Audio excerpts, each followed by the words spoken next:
welcome to this week's edition of the Football Fan Show podcast. I'm Jenna Harrington, joined by Thomas Moore this week. We're talking Manchester United. Ole at the wheel is now gone, so there's a new driver at the wheel, Michael Carrick, although he's soon to be replaced by Ralph Rangnick when he gets a work permit.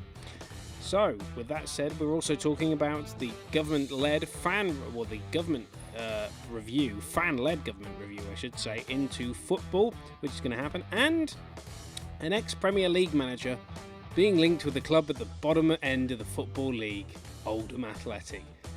Find out who at the end of the podcast. Let's get into it. There is some big news this week. We got rid of Ole at the wheel, is gone. He left on Sunday. We've got Michael Carrick in. I'm surprised they didn't already offer him a 10-year contract based on what happened midweek. But alas.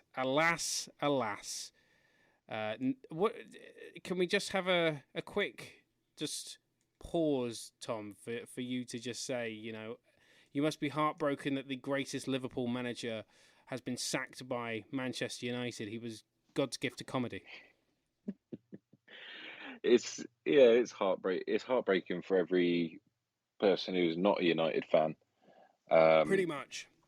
I mean, you're an Arsenal fan, and you they call you guys the banter club. Hey. I think you were replaced as definitely. The banter club. Yeah, definitely. I think to be fair, every top six team's having its turn over the last few years. Obviously, last season it was Arsenal. This season we seem to have a nice cocktail of Spurs with a mixer of Man United as well. But yeah, they all seem to be going that route. Obviously, when you think of Premier League managers going up against Man United in the first 10 games of the season, you can imagine the halftime team talk of any manager at Old Trafford would have been, lads, it's United. Michael Carrick's obviously stepped in. Obviously, I think he was a massively underrated player. I think he's been part of the backroom coaching staff since Fergie left. He's essentially the player he's got the ideal transition into the role of a manager, because he's had, he's been the assistant. I can't remember if he was the assistant to Moyes, but he was the assistant to Van Gaal. He was assistant to he helped out Mourinho, Ole, and things like that.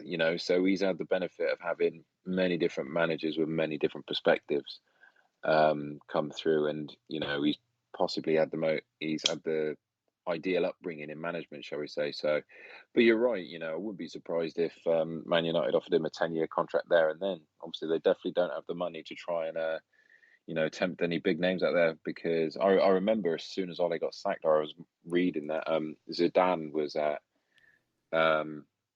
he was the odds-on favourite to become the next United boss, and I remember reading that, and I was like, and I was thinking that I know a certain radio host who would probably be sick to his stomach about Zidane in the Premier League.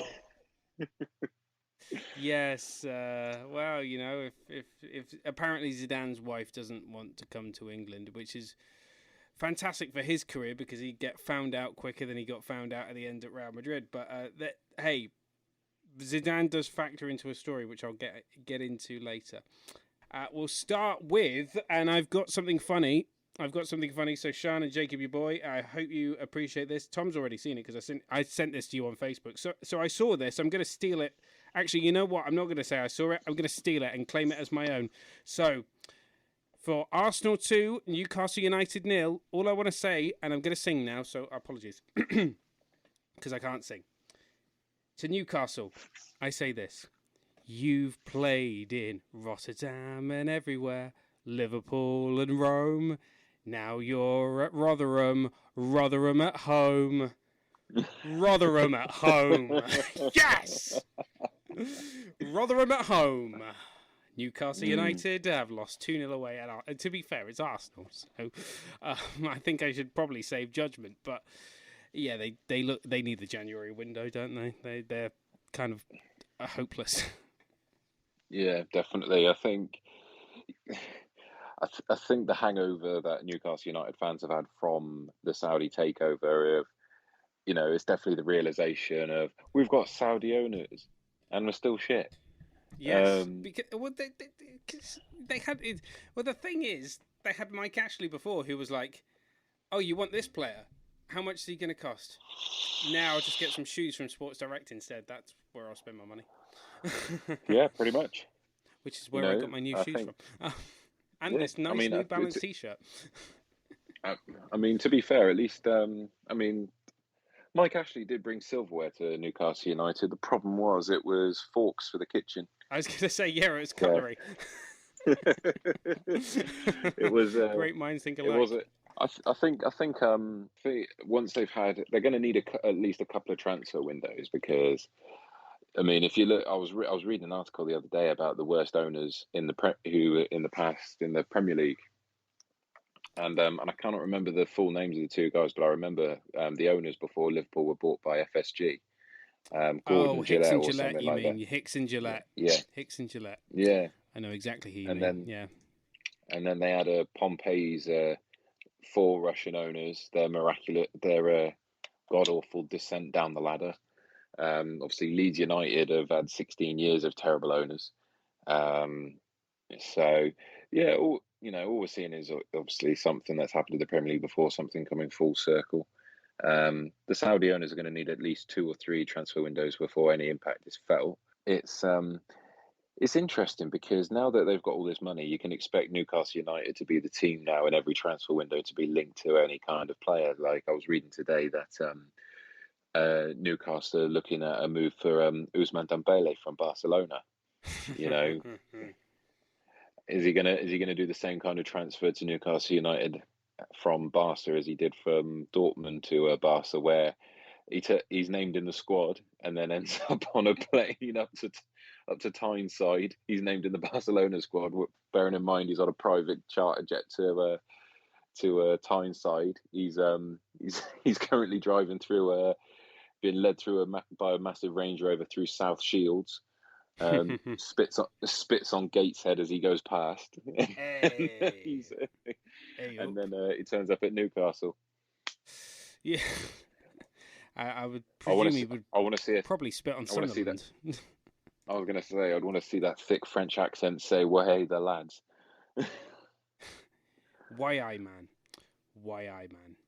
Let's get into the biggest news of the week. And we're going to start with, and I don't know if anybody's seen this, but this is massive news. And that is that there is a government, and I know that's a bad word to say, government fan-led review. And it apparently has asked Premier League clubs to pay a 10% levy on transfer fees. Jacob, your boy, don't worry, it's not about politics. It's more about, it has got something. It's kind of like, you know how you have stamp duty on a house? It's a stamp duty for transfers. And then that 10% would get spent elsewhere in the game. There's also obviously a call for an independent regulator. I've spoken at, I think we spoke at kind of last season. We touched on it when we were talking about, there needed to be a body independent of the FA to essentially review the game, because obviously the FA itself is obviously going to be, it's self-serving. Let's be honest. I mean, they're all self-serving. Let's be honest. Whether it's the Premier League, whether it's the EFL, and whether it's the FA. Now, my personal gripe has never been against the FA. Is as flawed an organisation as it obviously is, and we all know it's flawed. My gripe is not against the Premier League. My biggest gripe is against the EFL for being just one of the worst organisations going. And if you heard Rick Parry, the Aston Villa chief exec, on TalkSport this week, he was talking about how the clubs that have come in. By the way, your vape is a nice effect on you. It looks like you're about to come out for an entrance to a professional wrestling show. It's great. It's fantastic. He was talking about how clubs that have come up from the Championship. I think he name dropped Brentford and I can't remember who else he name dropped, but he definitely name dropped Brentford and said they compared how the EFL is run to how the Premier League is run, and the professionalism of how the Premier League is run is on a different level to the EFL. But then again, that's probably because there's so much money involved. Now, let's be honest, the EFL is not fit for purpose. My idea was always, and this was touted by the Guardian last year that the Championship should break away and do its own thing, because clearly the amount of money that is spent. So the Championship budget is about 2 million. They get in television money. Apparently, they get around 2 million. Now Sky aren't paying just shy of 100 million to broadcast games of Oldham Athletic. No offence, they're not going to go for Oldham Athletic Harrogate Town. That's not going to get a prime time viewing slot on a Friday night. They want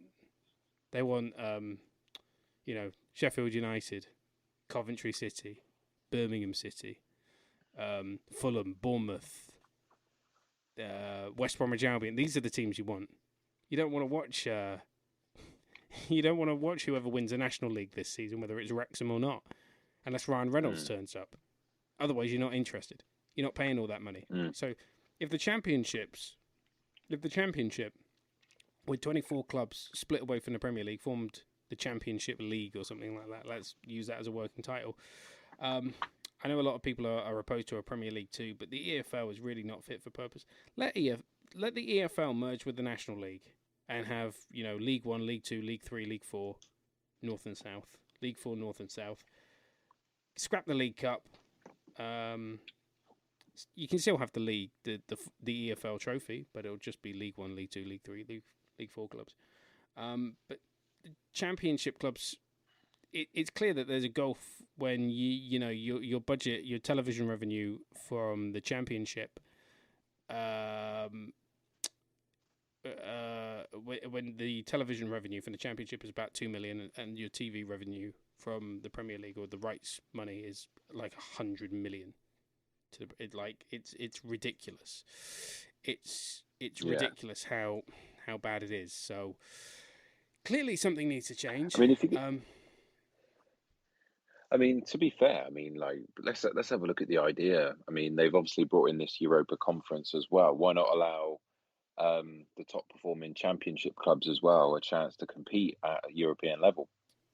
Because obviously it's not gonna bring in extra ad revenue. Obviously, again, the teams that are in the Europa Conference, the Europa League, gets its own viewership because the winning teams obviously get to compete in the Champions League. It gets good local viewership from local teams that play there. Obviously, the Europa Conference is not going to do anywhere near any of the numbers that the Europa League and the Champions League do. So why not just give them a chance and actually boost the exposure for these Championship level teams? When you got teams like Spurs that are considered the Big Six club playing against the Slovenian champions, again, but that's a chance for them to play the kids, like the Mickey Mouse Trophy for League 1 and League 2 clubs, where they have the Premier League Academy teams, which I'm dead against, and they should just replace them with the National League teams. Sean says, you mentioned Coventry, and her brother George fell over. Well, you know what? I was working last night at Gloucestershire. And obviously Gloucester is a big rugby town. And they were playing in Coventry. They were playing Wasps. And about 8,000 people were there in that Ricoh Arena that holds around 30,000. So I think Wasps' move to Coventry has not worked out for them. But that's rugby. We'll wait for the Rugby Fan Show to pick that up. Because you can't find that on this channel. I don't know. You know what I've realised last night? I know fuck all about rugby. Same as me. I can't even blag. I can't even blag it. Yeah, I drove to Bath last night. And I got into Bath about. Yeah, definitely. Oh, mate, it was absolutely horrible. Bath is a nightmare to park in at the best of times. But I literally got it. Yeah, but during the rugby, it's absolute chaos. It's quite literally a time where Bath, everyone thinks, Bath, nice and expensive, sophisticated places, sophisticated living. Quite literally turns into places like Longwell Green and Radstock down in the West. It's hilarious though, because their rugby ground's right in the middle of the city. Their club shop is actually on the high street. It's not actually at the ground. It's on the high street as well.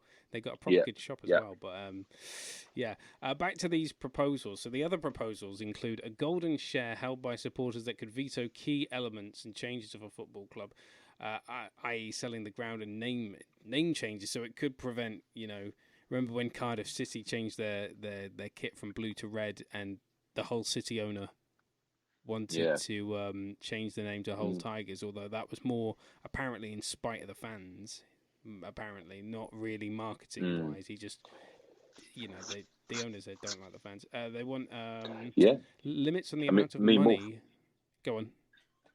I was going to say that another more famous example was when briefly Newcastle United rebranded St James's Park to the Oh, SportsDirect.com Sports stadium. Direct, yes, I remember that. SportsDirect.com. Oh, what was it? It was convoluted because it was like Sports Direct at St James's Park or something like that, or the St James's Park Sports Direct Stadium or something like that. I think it was Sports Direct at St James's Park or something like that, which makes it sound like they've got a store or something. Do they have a store? The club shop is now a Sports Direct. Not anymore. Limits on the amount of money owners can put into a club, which I find ridiculous from the get-go, because you've allowed Manchester City to do it, you've allowed Manchester United to do it, you've allowed Chelsea to do it, you've allowed...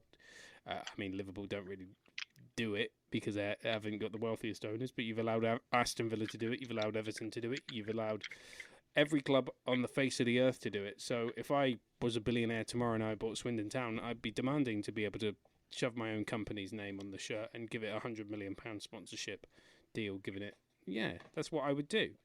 And the fact that they're not letting Newcastle do that, because if they were sponsored by Saudia, the airline for Saudi Arabia, or Aramco, the oil company, then that could be the most lucrative sponsorship deal in Premier League history. But it's not going to happen, which I find ridiculous. Compulsory relegation and promotion clauses in players' contracts. Now, I feel that that's needed. A salary cap also. The Championship, League 1, League 2, not a salary cap for the Premier League. Just a salary cap for the Championship and League 1, League 2. Yeah, definitely. I think, more needs to be done in order to protect clubs from going into administration. Obviously, particularly at a championship level where, teams have got no boundary set in place for how much they can offer players, because then, the teams that get relegated from the Premier League, like your Newcastle United. So like if Newcastle went out on a spending spree in January and, still somehow got relegated, that's championship teams who are playing their players £10,000 to £20,000 a week up against players on £250,000 a week. But the EFL won't step in to actually, stop that. There's got to be a fail-safe in place that says, okay, if you drop below a league or budget, you've got to have it written into your players' contracts that because then the players get complacent. They won't care what level they play at as long as they get paid. As much as some players do it for the love of it, football, there are some that are just in it for the love of the money. So yeah. So until they start getting a handle on those teams where they say, all right, if you're going to drop down a division, all your players have got to drop down. Let's do it. Let's say if you do the salaries in accordance to viewership of each league, saying your player salaries drop by, if you drop down from the Premier League to the Championship, your salary drops down by, the percentage of how much viewership has dropped down. Because if you imagine the difference in viewership and revenue streams that between the Championship and the Premier League, having that same viewership, it does not justify paying those ridiculous salaries. So actually, kind of spurs the player. You get less complacent players, because they know they're fighting for their to live the same way that they do. And to live the same way that they do, they'll be very interested in the new £2 billion television deal that the Premier League has just negotiated with NBC in the United States. £2 billion for NBC to exclusively broadcast Premier League games. They had been doing it on NBC Sports. That's been shut down. So, obviously, you remember. I remember, and you remember. I remember, and you remember very well the hassle of the European Super League that came about. It seems like a lifetime ago now, but I would not. mean, if the EFL's that poorly run, I would not totally be against the idea about, second and third division clubs across all countries breaking away and forming their own league. Oh, I say it about the Championship. I think the Championship is needs to do what the Premier League did, but apparently a lot of people are opposed to a Premier League 2. I'm not necessarily opposed to that. I think the EFL needs reforming, and I think the EFL is a poorly run shit show of an organisation, which I've never been a fan of, and would probably benefit from breaking up. And if they lost their cash cow once, which was the top 6 clubs in England, who went on to form the Premier League with the 20 best teams, or the then 24 best teams in the country, now 20. And if they were to lose the most watched second division in the world, then they would be up shit creek with that paddle. Because League One is not the as much as they can say, League One is the most watched third division in the world. That's not a great tagline. That's not a great tag. No. The most watched third division in the world. Yeah, who's playing in that third division? Wigan Athletic. Yeah. That's like someone bragging that they're the best looking person in the Burns unit. yeah, totally. So yes, 2028, by the way, this NBC £2 billion US television deal is worth. Now, honestly, I think, as I've said, the Championship should break away from the EFL, and they don't have a television deal currently in China, and that's where the Premier League makes a lot of its money. And if you've ever wondered who these bookmakers are that sponsor all these different clubs, HITC7s on YouTube just did a very interesting video about these Asian bookmakers that are specifically, the only reason they sponsor Premier League clubs is that they are targeting Chinese customers in China where gambling is illegal. But you can get around it. But then if you get found out, instead of getting help, you get put in prison for 10 years. So yes, lovely stuff. Football's addiction to gambling companies is like Formula One being the only thing that couldn't quit smoking. That it was the only thing where it quit tobacco and came out worse. Yeah. Yeah, it's like saying, "Oh no, we don't like the long-term health effects of tobacco," but blimey, this crystal meth is something else. Yeah, can we shove it? Can we shove the brand name on a Ferrari, please? Because that would help us. Moving on then, and we talk now Ole at the wheel, because he's no longer at the wheel. So we've kind of had our brief discussion on that, but targets for that: Pochettino, probably the number one target, still unhappy. Reportedly at PSG, and I think there's a common denominator as to why head coaches keep leaving or wanting to leave PSG, because we had Emery, we've had Tuchel, and now we've got Poch, and I think there's one common denominator that never gets talked about, and that's their sporting director or director of football, Leonardo. I think he's potentially one of maybe the worst directors of football in Europe. Because if all their managers leave, then it's got to be somebody's fault. I honestly think that his. Yeah, definitely. I think the PSG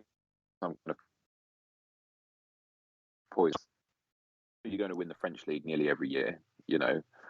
There's really not much competition for them in their own league. So it seems like easy money essentially. And PSG are trying to proposition themselves as like a global superstar. And let's not get confused. They do have mega drawing power, but at the same time, when they come up against a genuine team as strong as like, would you consider teams like PSG to be in the same league as someone like Bayern Munich, for example? Oh, absolutely no way. Because no. Bayern Munich have got such a good strong core football fan base, whereas But Bayern Munich are known all over the world, but the most passionate fans are in Munich. PSG's most passionate fans are in Qatar. And Hollywood. Like the joke here is like obviously Man United's like Man United's most passionate fans are in London. Until Chelsea stole them all. So and then Man City. Pretty much. Yeah, definitely. I think for me, if I was a manager and I was looking for my next coaching role, and my agent came to me saying, "Well, PSG have offered you this, man," I would not want the hassle that PSG would provide me in my life, because it's just such a almost like a graveyard of a club. I mean, me and you have said it on and off, like in conversations outside of this podcast, but like PSG, they've got so many superstars, but when you've got that many superstars in one team, it's almost, they almost become petulant and childish. I think there is one person that can manage that team, and I hate saying it, but he's won with a team of superstars, and if he wanted to win another trophy on a silver platter, Zinedine Zidane is either going to get found out at PSG, which I'm hoping he does, but he might not. He might just win more trophies on a silver platter. But I see Poch going to United, Zidane at PSG, because he'll see it as an easy job. Yeah, definitely. I think. I mean, you say it's an easy job, but the fact is, PSG have wanted to be taken serious on a European stage for years and years now. Like, they want Champions League. Their goal is to win the Champions League. They don't care about the French league anymore, because they know it's pretty much a shoo-in. If all the players keep fit and healthy, and they don't gain any more stupid red cards. Like, PSG's discipline on the European stage is absolutely shocking. I remember watching the Champions League last season. I think it was I can't remember how many players they had sent off in one game, but it was, when the superstars know that they're being beaten, and they know they're on the big stage and they can't deliver, they become petulant and childish, and they make silly challenges and get sent off. Like, you're essentially you're a spineless manager if you go into PSG, because as soon as you're not going to try and discipline Neymar and take him out of the team. No. Because then players like this are in so tight with the rest of the players, like Mbappe and Di Maria and now Leo Messi. Like, no one's gonna, you're not going to be that manager who's going to tell people like Leo Messi and Neymar to track back now, are you? No, absolutely not. Because you'll just lose the dressing room. Mauricio Pochettino has reportedly never asked to leave Paris Saint-Germain. That's despite speculation linking him with Manchester United. That's what their sporting director Leonardo told the French media. Poch is the first choice, apparently, for the Manchester United manager, but he's not going to be their interim manager. That is the apparent messiah of football, the god of the Gegenpress, Ralph Rangnick, who Manchester United have reportedly agreed in principle a fee with Lokomotiv Moscow, where he's currently the sporting director. And the thing about Rangnick with me is that he's had more success as a sporting director than he has as a manager, because he was sporting director of Leipzig. And he's seen as the godfather of the Gegenpress, which is exactly what, all the German coaches do. Klopp does it, Tuchel does it as well. And the thing about Rangnick is that he didn't even invent it himself. It was his team going up against Dynamo Kiev. It was Ukrainians that came up with it. So I don't mean to rewrite history here, but everybody seems to be rewriting history about the Gegenpress and saying, "Oh, it's a German thing." It's not a German thing. It's a Ukrainian thing. Give them their fair dues. It was created. If I can get the coach up. If I can get the name of the coach. Who was it? Forgive me for this shite pronunciation. Valery Lobanovsky. I'm going with that. Valery Lobanovsky, who was Dynamo Kiev boss and Ukraine boss and Soviet Union boss. What was it? Valery Lobanovsky. Valery what? Sorry? Lobanovsky. Bless you. Oh, thank you very much. Lobanovsky. Sounds like a painful injury. No, it sounds like after you score, you get subbed off by your manager as soon as you score a goal where you chip the keeper, Lobanovsky. Yeah. That was terrible. I'm sorry, guys. I'll show my way out. Yeah. So he was Dynamo Kiev boss and was very successful with that club. Played for the Soviet Union, but it was really much. It was a communist. Not to make it political, it was a communist thing. Gegenpress is for communists. No,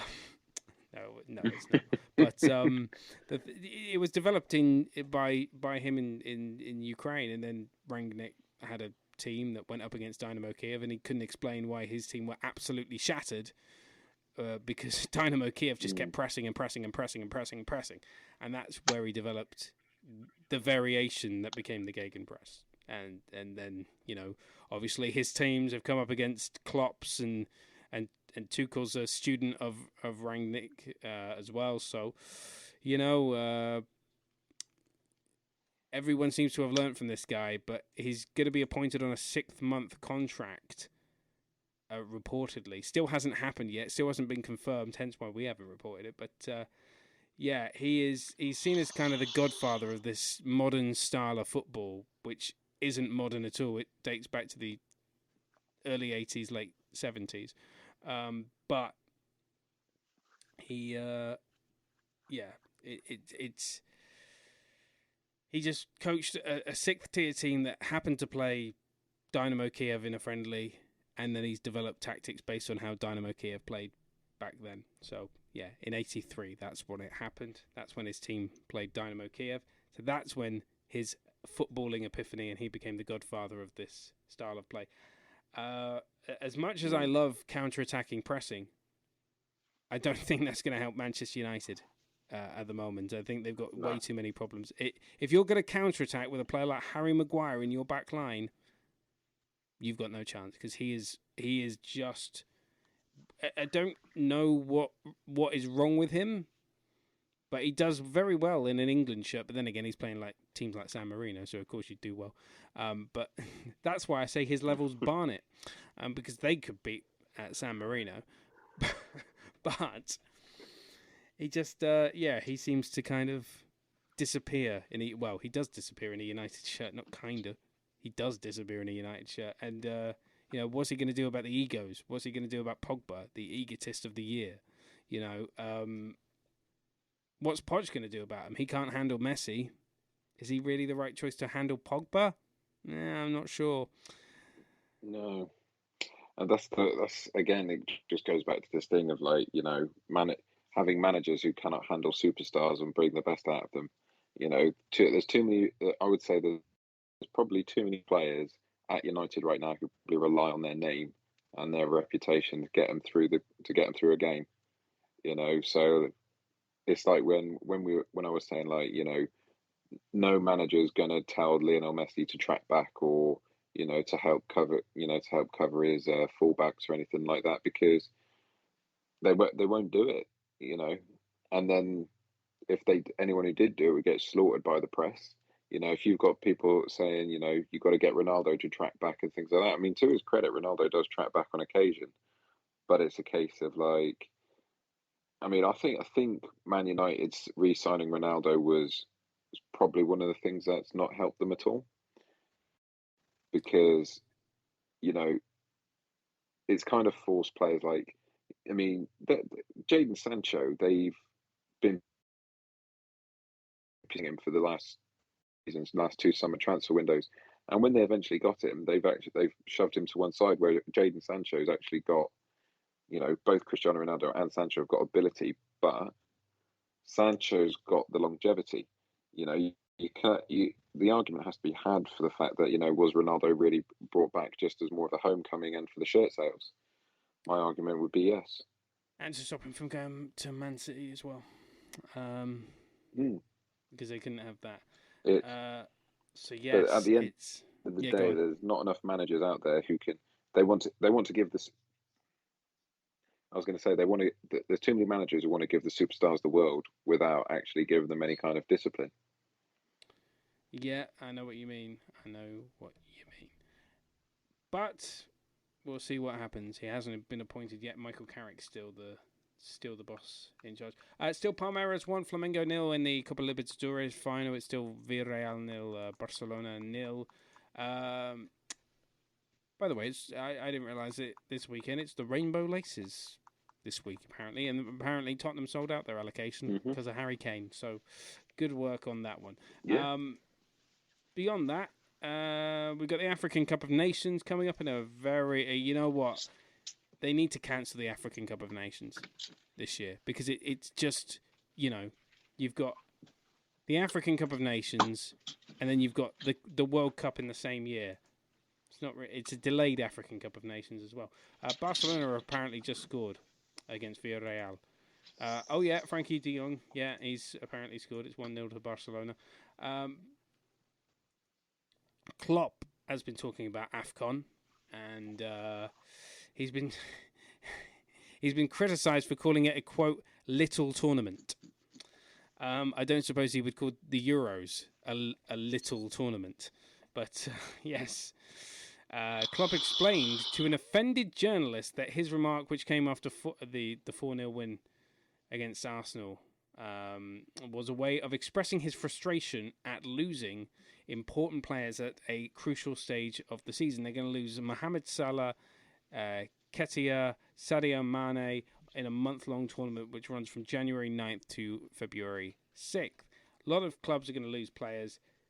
I think they should just axe I think the sensible thing would be to axe the African Cup of Nations. So here are some of the players that are also going to be out on AFCON duty. So other than the Liverpool lads, which we've mentioned, Arsenal. Watford have 6 players that are likely to feature. Arsenal, Palace, and Leicester have 4 players that are likely to be called up as well. And I mean, African Cup of Nations has never been held at a good time of year, and I think there was a pressure from FIFA a couple of years ago to try and play all these continental cup tournaments in the summer when the European season is being played. Sorry, mate, you're breaking up there. Oh, am I? FIFA trying to put pressure on AFCON to try and play in the summer, which would have happened last year had the pandemic not happened. But obviously the summer is meant to be the World Cup, which is actually over Christmas, but still. So they'll finish playing in the Premier League probably on the 3rd of January. Because I don't see them playing in the FA Cup third round on the 8th of January because the AFCON group stages start on the 9th. Unless they fancy a grueling schedule, which is what Christmas always is. So, as an Arsenal fan, I will tell you that Thomas Partey will be probably representing Ghana, so he's out. Aubameyang, Gabon, so out. Nicola Pepe, Ivory Coast, out. Mohamed El Neni, Egypt. So those are your 4 players that are out for the African Cup. If they get called up. Aston Villa have 3. Brentford have 3. Brighton have 1. Burnley have 1. Chelsea have 2, potentially, in Mendy and... Mendy? Isn't that the goalkeeper? Edouard Mendy. Yeah, yep. He's the goalkeeper. Oh, Edouard God, they're going to have to put that Spanish guy back in goal. This is the perfect time for Chelsea to concede loads of goals. Well, they have to go with Kepa. I've had too many Panzer Lager. Yeah, I love that.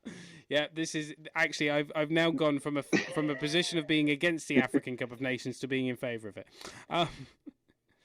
Hakim Ziyech will also be representing Morocco, who plays for Chelsea.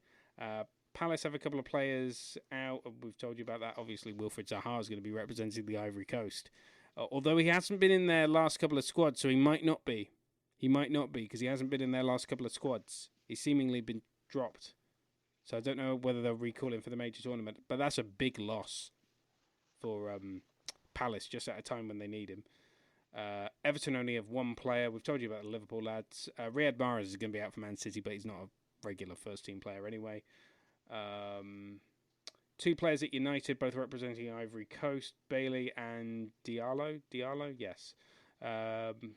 Two players at Southampton. Watford, though, it feels like they could have their entire first-team squad go, because they've got Peter Etebo, who could represent Nigeria, Emmanuel Dennis, also Nigeria, William Trosekong, also Nigeria, Iman Lautza, who's Morocco, Adam Messina, who's also Morocco, and Ismail Assar, who's Senegal.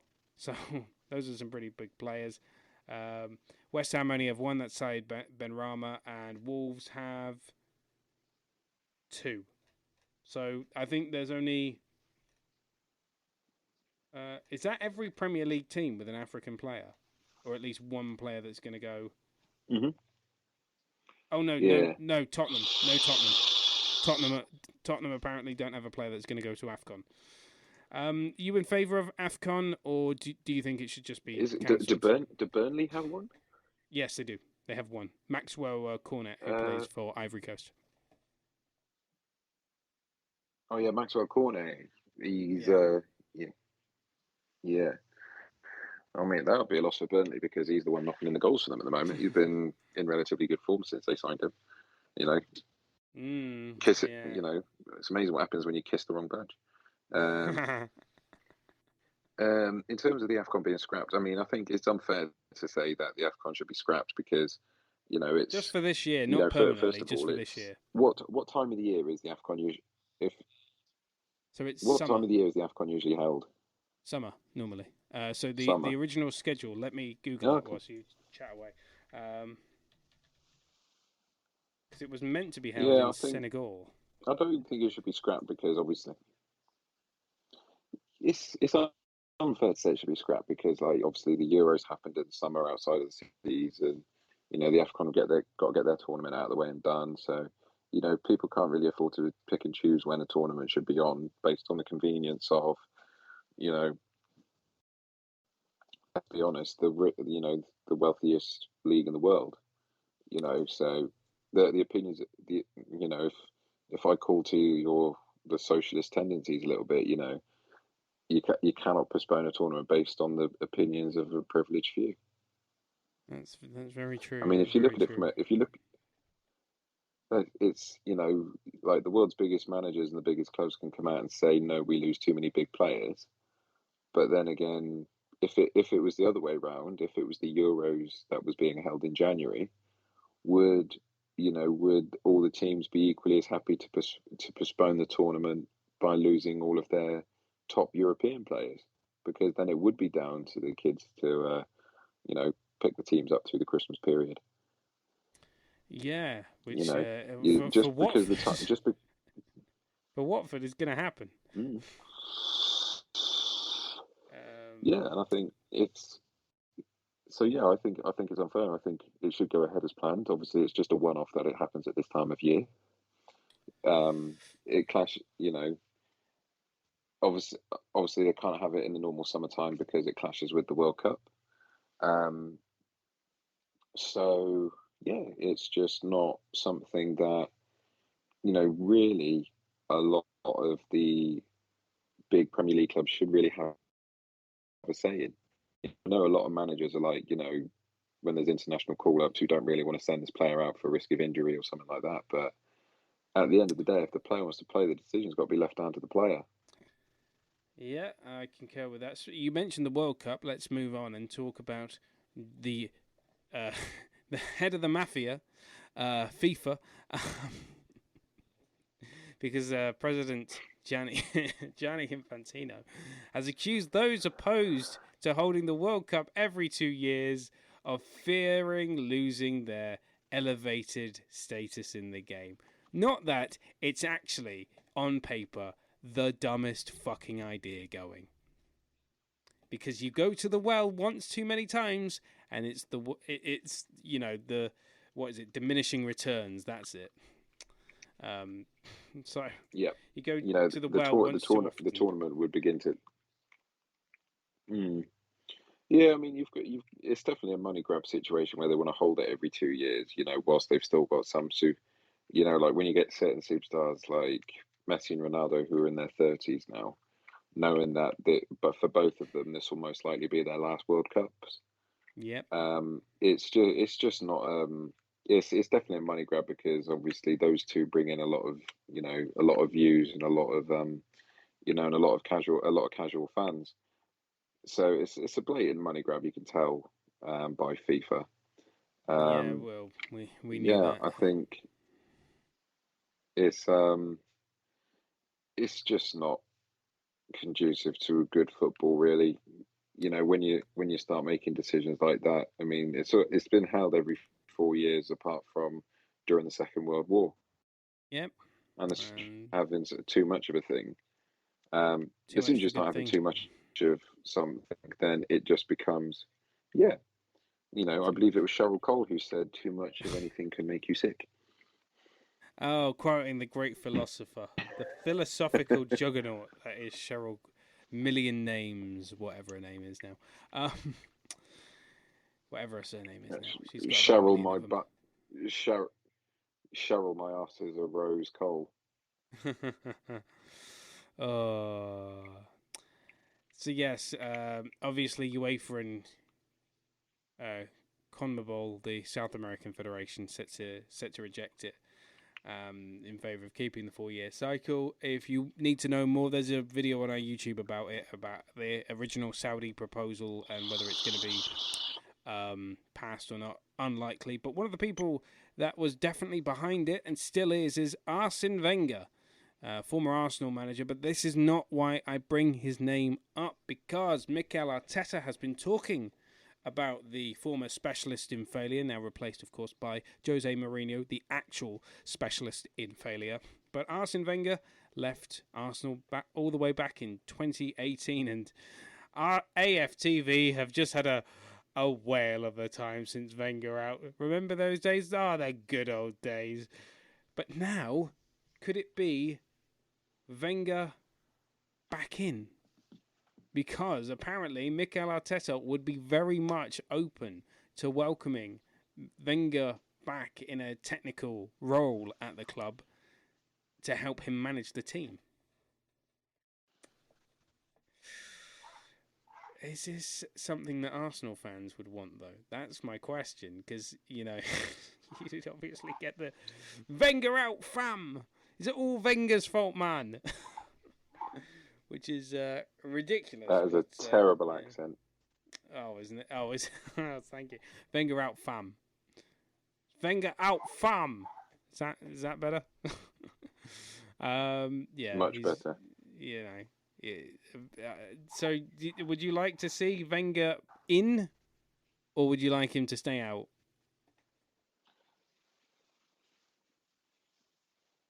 I would. The thing is that a lot of people symbolise Wenger with Arsenal. It's one of those first things you think of. So I personally would welcome him back.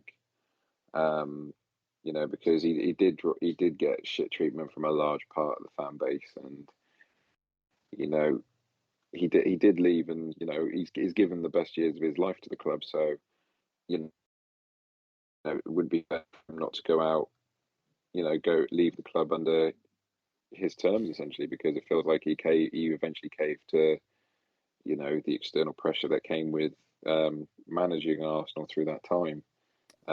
So I think he just needed, I think given that heroes welcome, that heroes return. It seems to be the theme of most changes off the pitch for clubs at the moment. Obviously, a couple of years ago when Ole came in, and then Frank Lampard came in, and things like that. So it just seems to be the way it's going. But I think obviously Arsene Wenger's current role, I think he's like head of FIFA youth development or something like that. I think he needs to work out what his priorities are. Could he go back to Arsenal and have such a restricted role, more restricted than he had done in the past? Well, I think if Um, you my answer, oh, go on. I was just going to say, my answer from him would probably be no, that he doesn't feel like he should go back. You know, a step backwards for him, or is it a step backwards for Arsenal in that sense? So, you know, I know Mikel Arteta said, you know, he'd welcome it back to help him manage the club, but I mean, from an Arsenal standpoint, I can see it being a benefit because, you know, whilst Arsenal don't have the allure of, you know, top level Champions League football at the moment, and probably still a few seasons away from being able to compete with Europe's elite at the moment, then a lot of the time, a lot of the attractive propositions, you know, what attracted most players to Arsenal was to play under Arsene Wenger. Even when we got into even when we were in the Europa League, you know, the attraction to play for Wenger was still there. You know, we have neither the European football nor the attraction of Wenger there to entice players to come in. And once we've got a good group of players, you know, it still feels like something missing. So that would probably be the argument from some Arsenal fan side. But then the other argument is it not a step backwards then if we're welcoming, you know, if we're bringing home the old warhorse? I was going to say, you know, it didn't really work for Ole at the wheel at United, having Fergie upstairs trying to help him out. I don't necessarily think it would be. I think it would be more of a hindrance to Mikel Arteta, but he's the one that's calling for it. So if he thinks it will help him, why not? But I think it would be more of a hindrance to him than a help. I think he needs to. Definitely. I think even Arsene Wenger would tell him that. I think even Arsene Wenger's an Yeah. honest guy. I think he would just say, no, you need to do it yourself. And I know there's a lot of respect between the two because he was Arsenal captain under Wenger, but still, you know, I think Arsene Wenger would be the first to admit you got to be your own man in this situation. Yeah, definitely. Like let's not, you know, Arteta's you know, Arteta's time at Arsenal very hot and cold. Like he's had some good he's had some good victories, but also some quite sound defeats. And you know, you've got to lose games and win games unless you're Arsene Wenger in 2003. But me personally, I would welcome Arsene Wenger back for the, you know, for this nostalgia feel that it would bring. But in the same, breath, would it be beneficial for Arteta's development as a manager to have Arsene Wenger back into the club and in such a position where he has a lot of control? I honestly don't think so. I'm not just not sure about that one. I don't think that would be right for. I was never part of the Wenger out. Oh no, I was you never weren't. part of the Wenger out brigade when, you know, when that was a thing. I never was part of the Wenger out brigade. You know, now if I was to start my own brigade, I would be in the Wenger stay away brigade. Just a couple of quick stories before we get to the clickbaity thing that's in our title. Jonathan Woodgate is now 12-1 to be the new, from 12-1 now 1-2 to be the new Hartlepool United boss. Former Bournemouth manager. Last season, I think he was caretaker manager. Really, he wasn't the permanent manager. He was caretaker boss. So he looks like he'll be the new Hartlepool manager. Simon Grayson of Fleetwood Town is over for them. So that's another managerial casualty. Obviously, Oldham sacked Keith Curle, and we'll talk about them in a moment. And Steve Evans apparently is the favourite to be the new Stevenage manager as well. All right, let's get into our final story of the day, and it is all clickbaity. And how much of this is true, I've got no sudden idea. But the Oldham Times, that reputable source, the Oldham Times, reporting this, that former Spurs and Fulham manager Martin Jol might not want to manage again in the top level. Fancies a cushy job at the bottom end of the Football League with a club that apparently has no money and the owners are absolutely hated by their fans. Of course, Martin Jol, no stranger to us. He was manager of Tottenham from 2004. Yeah, he was actually a pretty decent Tottenham manager, considering at the time they weren't actually that good a team. And then he was Fulham manager to less success. Was he Norwich? In my head, Tom, I've got him as Norwich City manager at some point, but I can't remember if he... I'm sure he was Norwich manager once. I can't remember that if he was, though. That's the thing. Was he Norwich manager? I'm sure he was Norwich manager at one point. No, apparently not. I'm apparently making that up. I thought he was Norwich manager once, but I am apparently making that up.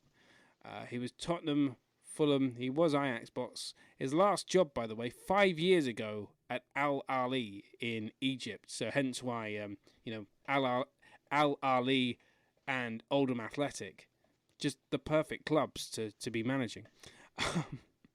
No offence, Egyptian football. So yeah, they went on to be crowned champions of the Egyptian Premier League. So what do you think, in your honest opinion, that managing Al Ahly in the Egyptian Premier League, does that give you the qualifications to manage Oldham Athletic at the bottom end of League Two?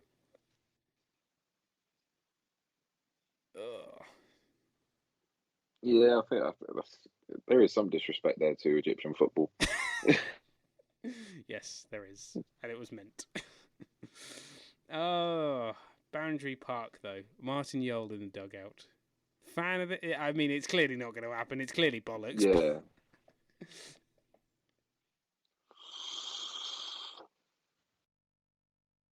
Yeah, I mean, I don't think... First of all, Oldham won't be able to afford to pay him. Pay win season tickets at Oldham. Yeah, no one wants an But, Oldham season ticket. It'll probably be the closest that Martin Jol's been to Manchester since 2004 anyway. Yeah, so I think it is a load of bull. I don't put any stock in it. I think someone at that Oldham newspaper is I think they're partying too much with Joey Barton. Yeah. With whatever he's on. One thing that should be pointed out, and I might have to do a video on what's going on. We're battling an awful delay on this line. This is the worst delay we've ever had, but anyway. I know, the audio's gone. I was going to say, I'm just shutting up now. The only way I can see Martin Jol being at Oldham, I don't know if this is, unless, to the best of our knowledge, Martin Jol's got pictures of the owner of Oldham. Or equivalent, or the owner's got pictures of Martin Jol doing something he shouldn't have. That's the only way I can see him bringing him to the club. On a more serious note, none of the last 14 appointments at Oldham have reached 50 games. Jesus. And I thought Watford were ruthless. Wow. Just There's only weird. Only one manager springs to mind to me who could pull off such a miraculous escape, and that is Sean Dyche. You heard it here first. Martin Jol for Oldham Athletic. That is this week's edition of the Football Fan Show podcast. Don't worry, I don't think it's going to happen either. We will be back next weekend with another edition of the podcast. Until then, you can follow us on Twitter at TFFS Live. Find us on YouTube, just search for The Football Fan Show, and join us on twitch.tv/The Football Fan Show every Saturday for live Football Fan Show. Thank you very much for tuning in this week. We'll see you next week.